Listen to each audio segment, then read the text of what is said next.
Cuba Información.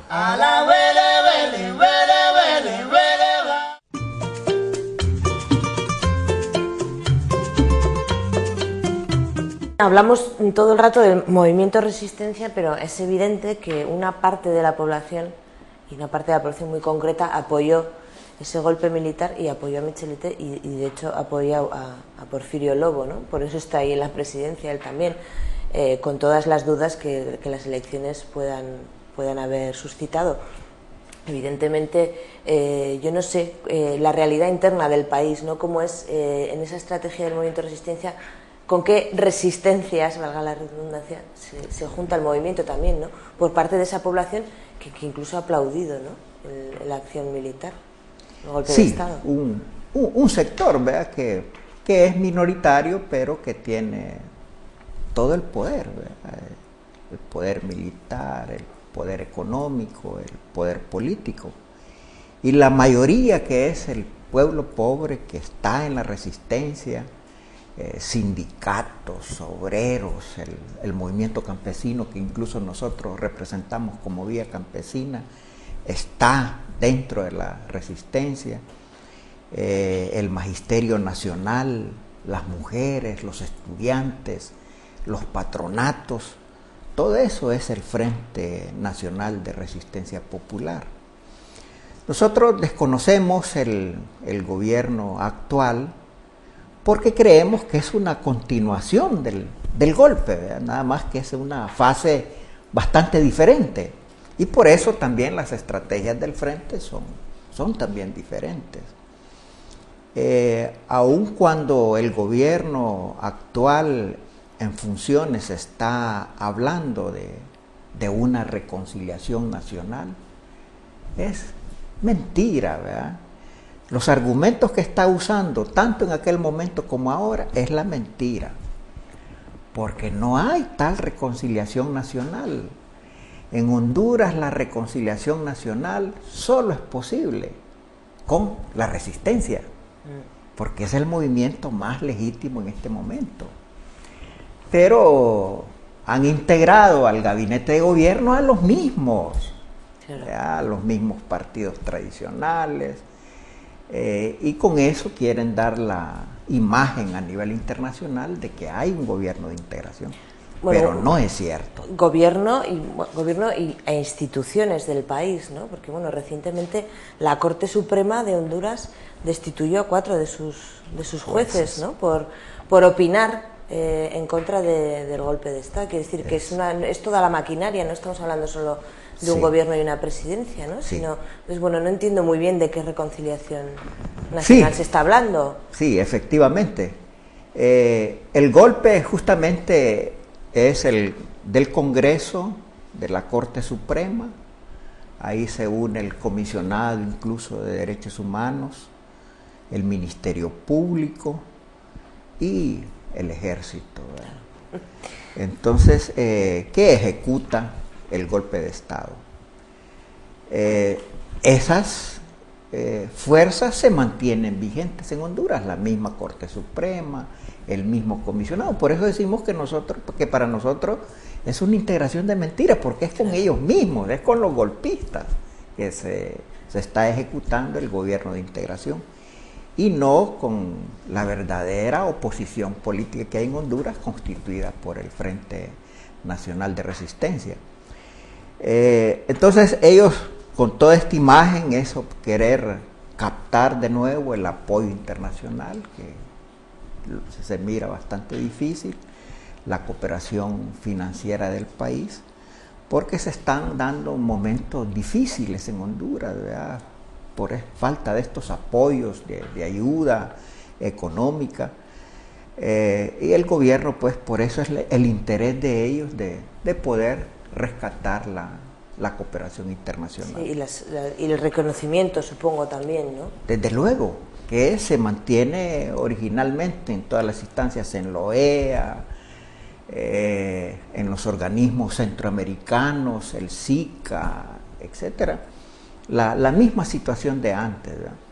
Que también están pidiendo que Manuel Zelaya pueda regresar al país, porque es un hondureño, se prohíbe por la misma constitución que ellos están violando de que ningún hondureño o hondureña puede estar fuera de su país. Ellos deben estar, pero debe regresar incondicionalmente, ¿verdad? Si tiene que ir a los juzgados, pues hay que presentarse. Sabemos que todo le han inventado, ¿verdad? Todo fueron mentiras los argumentos que usó el golpismo para acusar a Manuel Zelaya. El único pecado de Manuel Zelaya es haber gobernado con el pueblo hondureño, con los sectores populares, haber tomado medidas de apoyo a los pobres de Honduras. Ese es, según incluso él mismo lo dice en una carta, que esos son sus delitos, ¿verdad? Que cometió. Carlos, ¿crees, sinceramente, y tú me lo puedes decir que lo vives de primera mano, la figura de Manuel Zelaya todavía está presente entre la gente? Definitivamente. Está vigente, la gente está firmando estas cartas de solicitud que vamos a presentar el 28 de junio, aunque el expresidente constitucional nos envió una nota al frente solicitando una prórroga, que presentemos estas demandas en septiembre. La Dirección Nacional va a estudiar esta posibilidad, porque la meta nuestra es presentar la demanda del regreso de Mel y de la Asamblea Nacional Constituyente el 28 de junio. Es muy simbólico, evidentemente. Exacto. Claro. Hablabas de todos esos movimientos variopintos, de esa heterogeneidad que conforma el movimiento de resistencia de distintos sectores de la población, tipos de personas, de vidas, de colectivos. Tú eres un ejemplo de eso, ¿no? Entiendo que perteneces a Vía Campesina Honduras, eres agricultor y te has metido en esta faena, ¿no? De hacer un poco política desde el movimiento de resistencia. Sí. Cuéntanos un poco cómo surge Vía Campesina dentro de Honduras, porque Vía Campesina es una red internacional, y qué grupos conforman o están alrededor de Vía Campesina Honduras. Sí, es importante aclarar, la Vía Campesina tiene esta imagen de ser una instancia de los movimientos campesinos del mundo, y así surge también en Honduras. De manera muy personal, mi apoyo es más técnico dentro de la Vía Campesina para potenciar el movimiento campesino hondureño desde la perspectiva gremial, política. Y los conductores de la Vía Campesina evidentemente son representantes del sector campesino. El movimiento, que incluso está incorporado al movimiento de resistencia, es mayoritario, porque Honduras es agraria, Honduras es rural, Honduras es un país campesino. El 60-70% de la población hondureña vive en el área rural. Por eso es vigente dentro de la Vía Campesina el levantamiento de demandas como estamos solicitando, y es una de nuestras metas incorporar a la nueva Constitución la ejecución de un verdadero proceso de reforma agraria para que haya distribución de tierras que beneficien a este sector campesino, hombres y mujeres, e inclusive jóvenes que están en edad ya de trabajar la agricultura. Este movimiento pues está plegado completamente al movimiento de resistencia, con sus demandas al tener representantes en la Asamblea Nacional Constituyente que se puedan incorporar a esta nueva Constitución. La Vía Campesina no solo se mantiene en estas demandas, ¿verdad? También tiene otros temas importantes como los transgénicos, las mujeres, los jóvenes. Son ejes de trabajo de la Vía Campesina a nivel de Honduras, a nivel de Centroamérica e internacional. Reitero, los verdaderos conductores de la Vía Campesina son de la clase campesina. Nosotros hacemos un apoyo técnico para potenciar el movimiento en forma gremial y en forma política. Ese es el marco de la Vía Campesina, como una instancia de encuentro, una instancia de apoyo al movimiento campesino. Me hablabas de que, bueno, de que Honduras, como país eminentemente agrario, rural, la Vía Campesina o el movimiento campesino en general, si es que se puede denominar así en Honduras, ya venía trabajando antes de esta nueva estrategia del movimiento de resistencia, antes de que ese movimiento existiera, porque no había existido el golpe todavía, incluso antes de que Manuel Zelaya accediera al poder, entiendo yo, ¿no? No sé cómo ha sido esa trayectoria de lucha, ¿no?, campesina en Honduras, de la que no se conoce nada. El movimiento campesino hondureño arranca más o menos de una huelga muy importante que se dio en Honduras en 1954.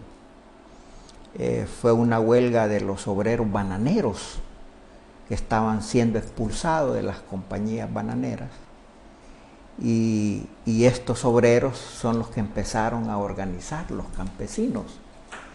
Y es de esa década del 50 que ya empieza a estructurarse el movimiento campesino. Ya en el 60 ya tienen sus demandas y logran la primera ley de reforma agraria en el marco de aquellos acuerdos de todos los presidentes latinoamericanos, que al final consistió en lo que nosotros los especialistas llamamos en la colonización agrícola, entregar unos predios pequeños a los productores en forma individual. Luego en el 70 es la época donde se desarrolla en forma abundante la organización campesina de hombres y de mujeres y de jóvenes.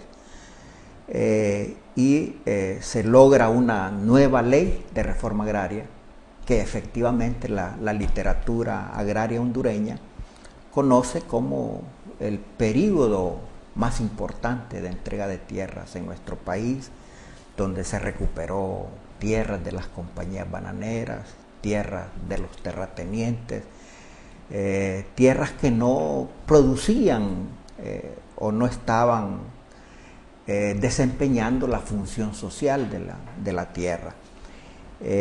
Y es ahí como este movimiento se va creciendo, el movimiento campesino, a tal punto que ya existía mucho antes del 2009, que es cuando se da el golpe de Estado.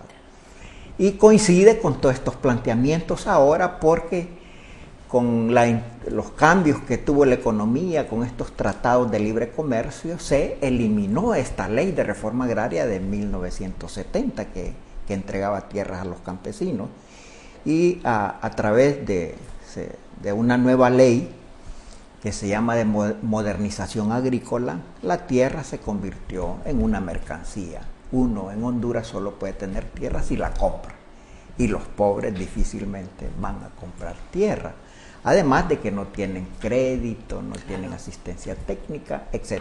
Entonces ahora el planteamiento es de que el movimiento campesino, al estar representados en la Asamblea Nacional Constituyente, están levantando la demanda de una nueva ley de transformación agraria para beneficiar a hombres, a mujeres y a jóvenes que viven de las actividades agrícolas.